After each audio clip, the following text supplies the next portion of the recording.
America, a great country, a dream not long ago for everyone who wanted to live there, and what it has become now. Crisis in 2008 happened, and then in 2011. Now we'll show what America faced, the problems it encountered. Let's start with the most remote part of this once great country, Alaska. What's happening there? After 2008 crisis and 2011 crisis, food supply stopped and the infrastructure completely collapsed across Alaska, and people began to die from starvation in large numbers.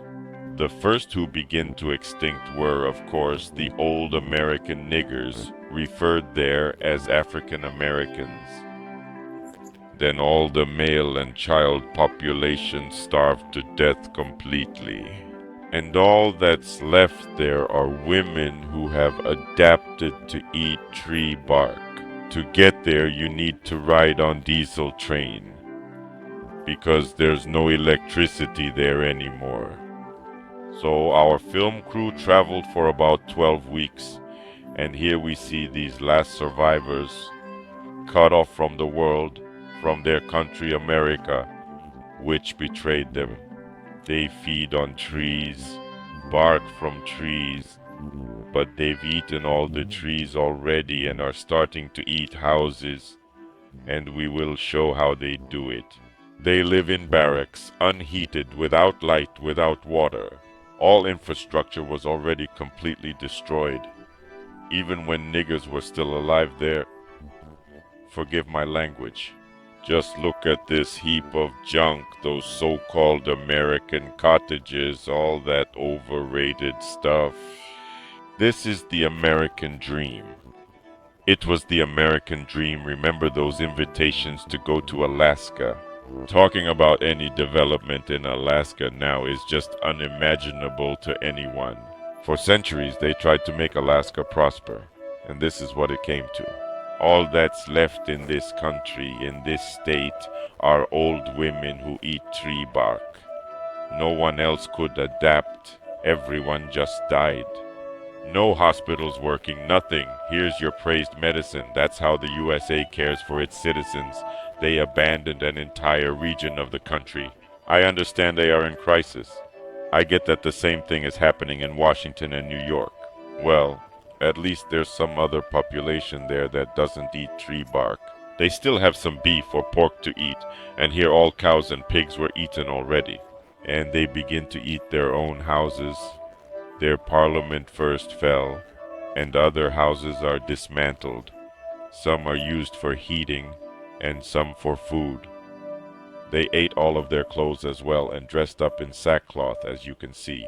The much praised, where are these much praised Columbia Puma jackets? Here is America, modern day America and Alaska, that they stole from us and what they turned it into. And all this is a result of the criminal actions of George Bush Jr. and Obama. Obama was talking about communism for you, free health care, and here's what Obama's so-called communism led to. This woman says things have got very fucked up, especially when Obama came to power. So basically, all that hospitals do now is just shoving thermometers up your ass, and that's it.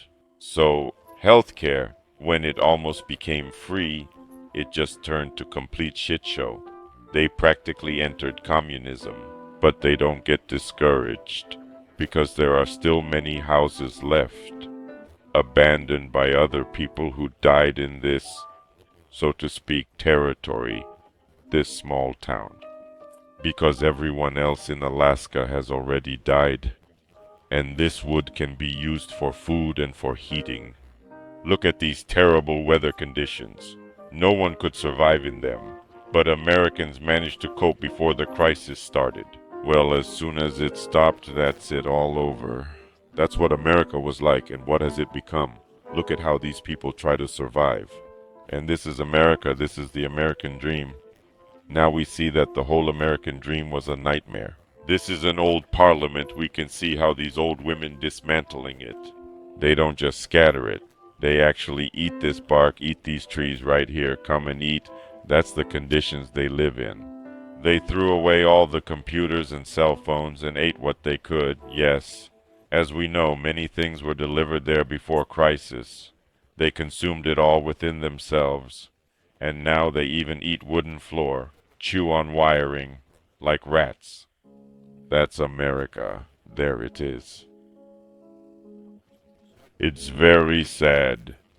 This is the end of the American existence, and in the following reports, we will show you what happens next with this decaying bourgeois democracy, so to speak. What does this lead to? They should have moved towards communism earlier, not just under Obama. Famous American stores, shops used to make all people around the world jealous. How nice and well-fed it was to live there, and what these markets have turned into nowadays. All that's left are their strategic military reserves, fish and other goods, which they got straight from the warehouses. In fear and panic, sellers even hang up Lenin's flag in some form of hope. Look, this was delivered from the Pentagon. Here's the last supply of food. Once they run out, all the inhabitants will just starve to death, just as they did in Alaska. This is a typical American store in the New York City. This is what all the stores look like now in America. This is San Francisco, the biggest supermarket, the so-called mall. There is nothing left on it. Everything has been taken apart, and the food suppliers have starved to death themselves. And the only thing you can buy there is poisoned radioactive radish with nitrates, completely genetically modified, that harm children.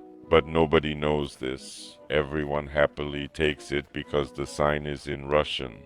Ah, the vile American bourgeois, ready to strangle his own people for an extra $5 who are already on the verge of extinction. And this is a video from the McDonald's food warehouse. Even McDonald's, once the great company is on the verge of collapse and forced to buy such products, those salads beloved by everyone will now be made from these tomatoes. Take a close look at the quality of McDonald's suppliers.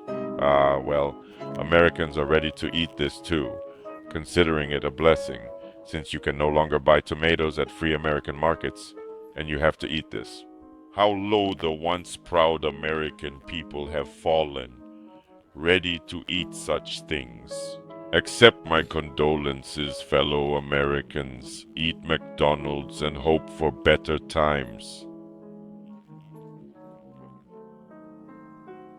McDonald's. To back up my words, please take a look at this. In some states, stores have been completely emptied, with only axes left, and not even in all of them.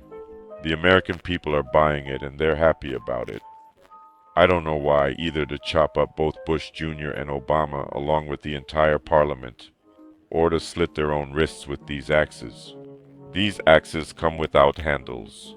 Only cutting parts are being sold, but still, the resourceful American people will make good axes out of them and sharpen them as needed. They don't care that they are unsharpened from a do-it-yourself kit. Everyone is happy about it. At least they sold us something, say joyful American residents.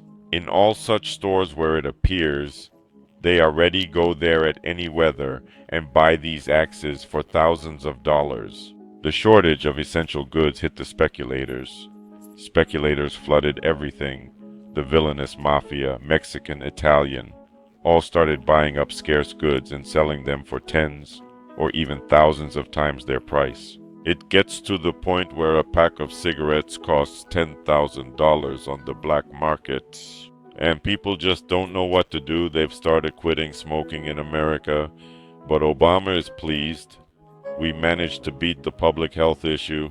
This set of packs is worth about $500,000 on the black market right now. A typical American suburban train station. Always crowded, yet life goes on here. A person has settled at this public toilet. A typical American retiree whose pension was lowered after tax cuts, so to speak, to pay off the budget deficit. He was lucky.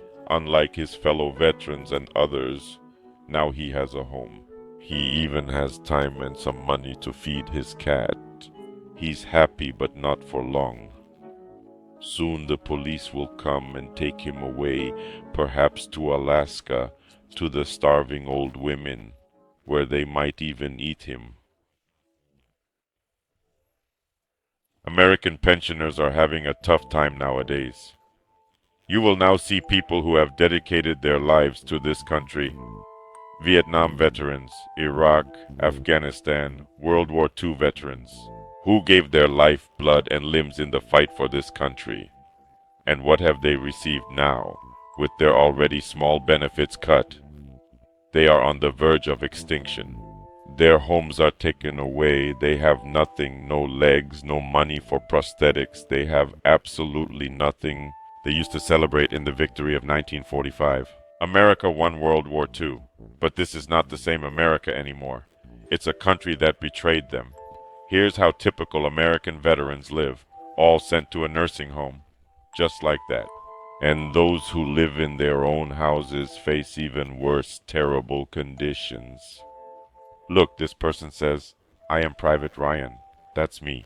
The Private Ryan, they made a movie about me with Spielberg. And here are conditions I find myself in now.